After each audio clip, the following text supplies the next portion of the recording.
ವಿದ್ಯುತ್ ಸ್ಪರ್ಶಿಸಿ ಬಾಲಕ ಸಾವು ಪ್ರಕರಣ. ಕೊನೆಗೂ ಬಾಲಕನ ಮೃತದೇಹ ಹಸ್ತಾಂತರ. ಮಗನ ಮೃತದೇಹ ಕಂಡು ತಾಯಿ ಆಕ್ರಂದನ. ಅಯ್ಯೋ ಮಗನೇ ಅಂತ ಕಣ್ಣೀರಿಡ್ತಾರೋ ತಾಯಿ. ಕೊನೆಗೂ ಶವಾಗಾರದಿಂದ ಹೊರಗೆ ಬಂದ ಬಾಲಕನ ಮೃತದೇಹ. ನಿನ್ನಮ್ಮ ಇಲ್ಲೇ ಇದ್ದೀನಿ ನೋಡೋ ಬಾಬು ಅಂಥೇಳಿ ಗೋಳಾಡ್ತಾರೋ ಹೆತ್ತೊಡಲು. ಎಲ್ಲರ ಕರುಳು ಹಿಂಡುವ ದೃಶ್ಯ ಕಂಡು ಬಂದಿದ್ದು ವಿಕ್ಟೋರಿಯಾ ಆಸ್ಪತ್ರೆಯ ಶವಾಗಾರದ ಬಳಿ. ಹೌದು, ಜೂನ್ 17ರಂದು ಕೆಆರ್ ಪುರಂ ಸಮೀಪದ ಅಯ್ಯಪ್ಪ ನಗರದಲ್ಲಿ ಹೈಟೆನ್ಷನ್ ವಿದ್ಯುತ್ ಸ್ಪರ್ಶಗೊಂಡು 10 ವರ್ಷದ ಬಾಲಕ ತೀವ್ರವಾಗಿ ಗಾಯಗೊಂಡಿದ್ದ.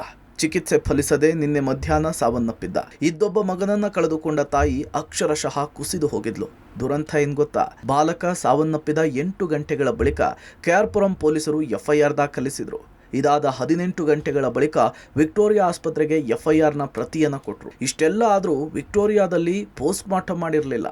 ಮಗನ ಮೃತದೇಹಕ್ಕಾಗಿ ಕಾದಿದ್ದ ತಾಯಿ ಆಸ್ಪತ್ರೆಯ ಮುಂದೆಯೇ ಅಸ್ವಸ್ಥಗೊಂಡು ಕುಸಿದು ಬಿದ್ದಿದ್ರು. ಅಲ್ಲಿದ್ದ ಕುಟುಂಬಸ್ಥರು ನೀರು, ಜ್ಯೂಸನ್ನು ಕುಡಿಸಿ ಬಾಲಕನ ತಾಯಿಯನ್ನ ಸಂತೈಸಿದ್ರು. ಪಬ್ಲಿಕ್ ಟಿವಿ ವರದಿ ಬೆನ್ನಲ್ಲೇ ಶವಾಗಾರಕ್ಕೆ ಬಂದ ಕೆಆರ್ ಪುರಂ ಠಾಣೆಯ ಪಿಎಸ್ಐ ಮರಣೋತ್ತರ ಪರೀಕ್ಷೆಗೆ ಸೂಚಿಸಿದ್ರು. ಅಲ್ಲಿವರೆಗೂ ಕೂಡ ಶವಾಗಾರದಲ್ಲಿ ಬಾಲಕನ ಮೃತದೇಹ ಅನಾಥವಾಗಿತ್ತು. ಅದು ಯಾವಾಗ ಪೊಲೀಸರು ಬಂದ್ರೋ ಪೋಸ್ಟ್ ಮಾರ್ಟಮ್ ಅನ್ನ ಮಾಡಿ ಕುಟುಂಬಸ್ಥರಿಗೆ ಮೃತದೇಹವನ್ನ ಹಸ್ತಾಂತರ ಮಾಡಿದ್ರು. ಕಂದನ ಮೃತದೇಹವನ್ನ ಕಂಡ ತಾಯಿಯ ಕಣ್ಣೀರ ಕೋಡಿಯೇ ಹರಿದಿತ್ತು. ಹೆತ್ತೊಡಲ ಆಕ್ರಂದನ ಅಕ್ಷರಶಃ ಮುಗಿಲು ಮುಟ್ಟಿತ್ತು. ಪೊಲೀಸರ ಸಮ್ಮುಖದಲ್ಲಿ ಬಾಲಕನ ಮೃತದೇಹವನ್ನ ಆಂಬ್ಯುಲೆನ್ಸ್ನಿಂದ ಕೆಆರ್ ಪುರಂನಲ್ಲಿರೋ ಬಾಲಕನ ನಿವಾಸಕ್ಕೆ ತಂದ್ರು.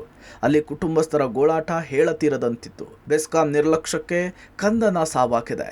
ಬಡವರ ಜೀವಕ್ಕೆ ಬೆಲೆಯೇ ಇಲ್ವಾ ಅಂಥೇಳಿ ಆಕ್ರೋಶ ಹೊರಹಾಕಿದ್ರು. ಪರಿಹಾರ ನೀಡುವ ವಿಚಾರದಲ್ಲಿ ಮೀನಾಮೇಷ.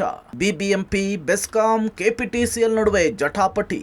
ವಿದ್ಯುತ್ ಶಾಕ್ನಿಂದ ಬಾಲಕ ಮೃತಪಟ್ಟಿರುವುದಕ್ಕೆ ಬಿಬಿಎಂಪಿ, ಬೆಸ್ಕಾಂ, ಕೆಪಿಟಿಸಿಎಲ್ ಕಾರಣ ಎನ್ನಲಾಗ್ತಿದೆ. ಮೃತ ಬಾಲಕನ ಕುಟುಂಬಕ್ಕೆ ಪರಿಹಾರ ಕೊಡ್ಲಿಕ್ಕೆ ಈ 3 ಇಲಾಖೆಗಳ ಮಧ್ಯೆ ಜಟಾಪಟಿ ಜೋರಾಗಿದೆ. ಹೈಟೆನ್ಷನ್ ವೈರ್ ಕೆಪಿಟಿಸಿಎಲ್ಗೆ ಸೇರುತ್ತೆ ಅಂತ ಬೆಸ್ಕಾಂ ವಾದಿಸ್ತಾ ಇದ್ರೆ, ಹೈಟೆನ್ಷನ್ ವೈರ್ ಇದ್ರೂ ಕೂಡ ಕಟ್ಟಡದ ನಿರ್ಮಾಣಕ್ಕೆ ಬಿಬಿಎಂಪಿ ಅನುಮತಿಯನ್ನು ಕೊಟ್ಟಿತ್ತಾ ಎಂಬ ಪ್ರಶ್ನೆಗಳು ಎದ್ದಿದೆ.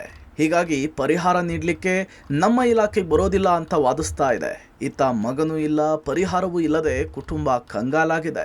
ಒಟ್ಟಾರೆ ಬಾಲಕ ಸಾವನ್ನಪ್ಪಿ 1 ದಿನದ ಬಳಿಕ ಮರಣೋತ್ತರ ಪರೀಕ್ಷೆ ನಡೆಸಿ ಗಂಟೆಗಟ್ಟಲೆ ಸತಾಯಿಸಿ ಮೃತದೇಹವನ್ನು ಕೊಟ್ಟಿದ್ದು ನಿಜಕ್ಕೂ ದುರಂತ. ಇನ್ನು ಸಾವಿನ ಮನೆಯಲ್ಲಿ ಪೊಲೀಸರು ಮಾನವೀಯತೆಯನ್ನು ಮರೆತಿದ್ದು ನಿಜಕ್ಕೂ ಬೇಸರದ ಸಂಗತಿ. ಇನ್ನಾದರೂ ಪೊಲೀಸರು ಬಡವರ ಜೀವಕ್ಕೆ ಬೆಲೆ ಕೊಡುವುದನ್ನು ಕಲಿಬೇಕಿದೆ. Raghu Mariswamy, metro bureau, public TV, Bengaluru.